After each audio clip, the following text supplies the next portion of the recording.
안녕하세요. AB한의원장 오창훈 한의사입니다.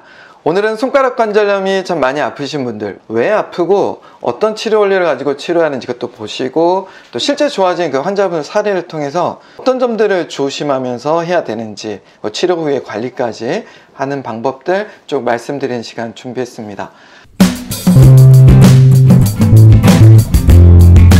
이 노화라는 거, 이게 만성염증의 주범이 되는데, 그건 단지 나이가 많다 그런 의미가 아니라 노화는 회복 속도의 저하라고 생각하시면 돼요. 내가 오늘 일을 다 했는데 다음 날까지 이 회복이 잘 되지 않는 거, 그 회복하는 속도가 느린 거예요. 그래서 회복할 시간을 충분히 주거나 아니면 내가 하는 일이 내가 하루에 쓸 수 있는 일을 해도 회복할 수 있는 용량을 넘어가면은 안 되는 거죠. 그걸 자꾸 지키지 못하고 너무 열심히 사니까 이 만성염증이 쌓이는 거예요. 그리고 특히 이 심장의 만성염증은 몸을 많이 쓰는 것 외에도 노심초사가 있습니다. 그러니까 스트레스는 없어요 라고 말씀은 하시지만, 내가 부모로서 혹은 남편이나 아내로서 뭔가 마음을 많이 쓰는 것도 그 만성염증을 쌓이게 하는 그런 원인이 되는 거예요. 이 노화의 정의와 만성염증의 정의 두 가지를 합치면 결론은 이렇게 됩니다. 나의 용량보다 더 많은 일을 하고 그게 누적되면, 그렇게 손상이 누적되면은 만성염증이 쌓이게 되고, 그 회복을 방해하는 여러 가지 이유들, 그것을 만성염증 치료할 때는 꼭 주의하고 줄여가셔야 돼요. 자, 대표적인 게 과로였습니다. 그리고 과로하기 위해서 커피라든가 홍삼, 녹용 같은 거 먹어가지고 나의 기운을 막 이렇게 뽑아 쓰고 끌어당겨 쓰는 것들, 그리고 몸뿐만 아니라 마음의 노심초사들, 그리고 단 거 먹고 우리 기운 내는 거 있잖아요. 혹은 술 드시면서 한다거나, 아니면 남자분들은 그 발기가 잘 되지 않는다고 비아그라 드시면서 계속 쥐어 짜내는 거, 이런 것들이 만성염증을 계속 쌓이게 하는 거예요. 실제 이제 오늘 우리가 보시게 될, 함께 뒤에 목소리도 들으실 텐데, 50대 후반의 여성분이신데 손가락이 3년 동안 아파오셨어요. 직장도 다니는데 집안일이 많아서 계속 작지만 일이 되게 많고 이제 피로감이 쌓이고, 이 일상의 일들을 계속 감당하는 게 버거워한 지가 오래되셨더라고요. 그래서 기운 내시려고 흑염소도 드시고 커피도 하루에 2잔 정도 드시면서 이걸 버텨내고 계신 거예요. 근데 이런 상황에서는 잘 낫지 않죠. 그렇게 몸이 바닥이 난 상태, 그 상태에서 치료를 시작했는데 2달 드실 때까지는 차도가 좀 미약했어요. 그건 제가 낫지 않게 천천히 낫게 하려는 게 아니고, 몸을 기운을 막 뽑아 쓰는, 부쩍 올리는 그런 처방을 쓰는 게 아니고, 이미 바닥이 나 있기 때문에 그걸 다시 보충해 가서 만성염증을 회복할, 그러니까 회복을 해가는 그 준비를 해가고 있기 때문인 거예요. 그 단계를 지나고 나서 3달이 됐을 때 이분께 여쭤봤고, 그 목소리 들으실 텐데 한 70% 정도가 이제 호전이 됐고, 두통이랑 어지럼증이 있었는데 이제 그것까지 거의 없어져가는, 그렇게 되셨어요. 그리고 4달을 드신 다음에는 이제 손가락 이 마디랑 손톱 사이 이런 데에 튀어나와 있는 그런 것들도 쑥쑥 들어갔다 이렇게 하셨는데, 저는 뭐 손가락 변형된 게 다 들어갑니다 이렇게까지 말씀드리진 않아요. 그렇게까지 하려면 치료가 정말 얼마나 많이 걸려야 될지 단정할 수는 없어서 거기까지는 치료하지 않았기 때문에, 아프지 않은데 미용 목적에 손가락 들어가게 해주세요 이분들한테는 제가 그렇게까지는 잘 하지 않습니다 라고 말씀드리고 정중히 사양하고 있는데요.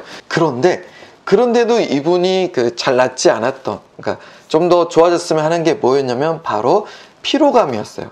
피로감이 난 없었으면 좋겠어요, 이제 이런 게 있으셨는데, 그래도 잘 여쭤보니까 몸이 무거운 거는 줄어들고 계시더라고요.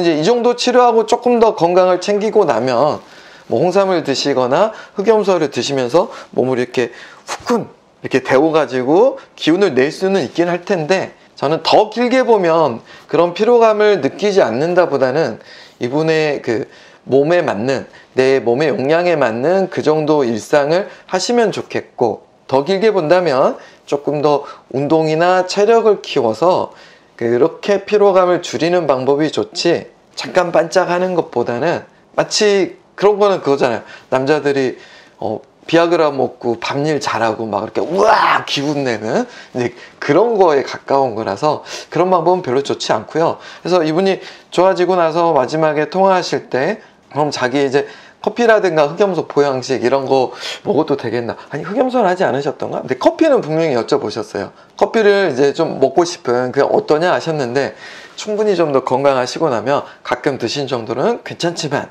피곤한데 이 피곤을 잠깐 쥐어짜는 거, 그런 방법으로, 그런 목적으로 드시는 거는 좋지 않다 말씀드렸어요. 그러니까 그게 어떤 거냐면, 혈압에서도 신장 만성염증에서 말씀드렸는데, 이 신장과 심장이 관련이 많잖아요. 나이를 점점 드실수록 이 신장에 저장된 그 에너지가 점점 떨어져요. 우리 무협지 영화 같은 데 보면은 막 단전에 푹 이렇게 막 내리는 거, 그런 거 기공 같은 거 하잖아요. 그게 이 아래를 튼튼하게 하려는 건데, 이게 약해지면 호흡도 되게 약해지고요. 그래서 마지막에 돌아가실 때 보면 사람이 호흡이 이렇게 하다가 하고 멈춘다니까요. 저는 그런 걸 많이 봤는데, 그 어떤 관절이나 디스크 협착증 이게 잘 낫지 않는다면 거의 신장의 만성염증이 증상으로는 드러나지 않아도 이게 깔려 있어요. 그런데 이런 상태에서 피곤하고 몸이 무겁고 종아리 저리거나 뭐 이제 여러 가지 증상들이 있을 수 있는데, 이거를, 그런 피로감을 이기려고 우리가 자꾸 쓰는 방법들 있죠. 피로를 잊어버리는 방법, 쉽게. 그런 게 커피 아니면은 뭐 술, 비아그라, 홍삼 녹용으로 훅 데워가지고 기운 뽑는 거, 이런 방법들인 거예요. 그러니까 뭔가 내가 이미 만성염증 회복 속도가 느려졌는데 이거를 뭔가 그런 걸로 순식간에 쥐어짜낸다? 그러면은 심장에 무리도 가고 만성염증이 잘 회복되지 않는답니다. 그래서 그런 약을 쓸 줄 몰라서 안 쓰는 게 아니고, 궁극적으로 여러분의 그 만성염증과 만성염증성 관절염, 그런 질환들을 치료하기 위해서 최대한 기운 번쩍 나는 약을 쓰지 않고 치료하고 있는 거고, 그렇게 치료해도 만성염증이 많이 누적되지 않은 분들, 그리고 비교적 젊은 분들, 그분들은 제가 기운 나는 약을 쓰지 않아도 저절로 기운이 한두 달 사이에 나는 경우들도 많아요. 이런 인체의 원리를 바탕으로 만성염증을 치료하기 때문에 제가 최소 3개월은 치료를 해보세요 말씀을 드린 거고, 한두 달 사이에도 이 아픈 증상들은 없어지는 분들 되게 많아요. 그런데 2달이 넘어가도 내가 좀 이렇게 회복할 기미가 더디다, 명현도 호전도 좀 약하다, 이분들은 조금 더 치료 기간을 느긋이 가지고 치료하시고. 자, 오늘은 이렇게 심장의 만성염증과 앞에 말씀드렸던 그 신장의 만성염증들의 긴밀한 관계들, 그리고 여러분이 일상에서 이해하고 직감적으로 느끼기 쉬운 그런 증상과 방법들을 함께 결합해서 설명을 좀 드려봤습니다. 그리고 핵심, 여러분이 꼭 기억하셨으면 좋은 가장 쉬운 핵심은, 노화란, 나이를 먹는 게, 나이가 많아지는 게 아니고 회복 속도가 느려지는 거다, 저하된 것이다. 그리고 만성염증은 그 때문에 이 손상이 회복되지 못하고 누적된 게 많아진 거다. 이 사실을 아시고 여러분들의 치료에 임하시면 치료 후에도 관리하시는데 도움 많이 되실 거예요. 여러분이 그리고 만약 이걸 잘 이해하신다면 자녀분들한테도 말을 좀 해주시면 좋아요. 열심히 하는 건 좋은데 꼭 무리하고 내 몸을 쥐어짠 다음에는 회복하는 시간, 내 몸을 다시 재충전하는 그런 시간을 마련을 할 필요가 있다. 이걸 꼭 치료하고 몸소 좋아지시고, 아니면 이 영상을 보내주시고 그 자녀분들이 몸을 너무 망가뜨리지 않도록, 나이 먹고 아프지 않도록 알려주시면 좋겠어요. 자, 그러면 여러분들 이렇게 해서 좋아진 분의 그 목소리, 그분의 사례를 보면서 저는 물러가도록 하겠습니다. 여러분들 건강하시고요. 혹시 잘 낫지 않고 아프다면은 상단에 있는 전화번호로 연락 주세요. 그럼 잘 치료해 드리도록 하겠습니다. 그럼 여러분 안녕히 계세요. 통증은 거의 한 70%는 좋아진 것 같아요. 두통은 덜한데 요즘에 어지러운 건 좀 있는 것 같아요. 예, 안녕하세요. 네. 많이 좋아졌어요. 제가 손가락이 약간 튀어나와 있던 것도 좀 네. 없어진 게 많고요. 그러니까 살 쪽에 튀어나온 부분들이 있었거든요. 좀 손톱이랑 첫 번째 마디 사이에 튀어나와 있던 것들, 오늘 보니까 그게 없어졌더라고요. 신경을 안 쓰고 있었는데. 그러니까 그냥 움직이고 할 때는 이전처럼 그런 아픔 같은 건 없는데, 이제 만지면